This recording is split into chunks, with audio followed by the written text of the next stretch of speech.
Good afternoon. I'm Josh Tolentino, joined by my co-host Jason Klaer. Here we are at the Vidette, tuning in for this week's edition of the Vidette Redbird Beat. This past weekend, Redbird football traveled to Western Illinois, where they came out with a clutch 31-26 victory over the Leathernecks. Jason, the team's sitting at 5-5 right now, right on the edge of if they're in the playoffs, if they're out. What needs to happen this weekend for them to be considered to be a playoff contender? Well, from what I would guess, ISU has to have a convincing final home game win over the Bears of Missouri State. And what I'm also told by close sources is the Northern Iowa Panthers would have to lose. Right now, UNI sits at 4-5 behind the Birds in the MVFC.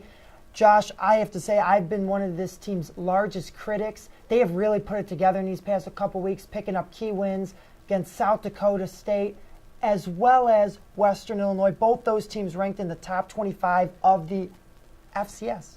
We should also not forget to mention a handful of their losses were within one possession. So all those losses were pretty close to defeat. Josh, we cannot get ahead of ourselves too much because put an asterisk next to it, if the Redbirds even make the playoffs, it is going to be a long road test throughout the different rounds.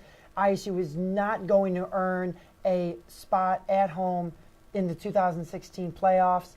That's one thing Brock Spack might be a little bit concerned about. However, the Birds have done a nice job winning on the road throughout the season. As we saw back a few months ago at Northwestern, picked up a couple other wins this past weekend, most recently at Hanson Field against WIU. Transitioning from the turf to the hardwood, Illinois State men's basketball opens their season at Murray State this Friday. They recently came off a 22-point victory over Quincy, their only exhibition of the season. And although Tony Wills, Deontay Hawkins were both on the bench, you saw a great majority of the team contributing. A lot of the freshmen still adjusting to the college game and the tempo, but there were some faces that impressed. A couple in my mind were Madison Williams, Phil Fain, and Isaac Gassman, the preferred walk-on. Madison really distributed the ball and looked like he could run the floor at this level. Phil Fain, a little bit skinny, but still contributing on the boards, all over really, long, athletic guy. And then Isaac Gassman, the preferred walk-on from nearby Ottawa. That's an excellent pickup. Coach Muller will be announcing within the coming days if he'll be redshirting.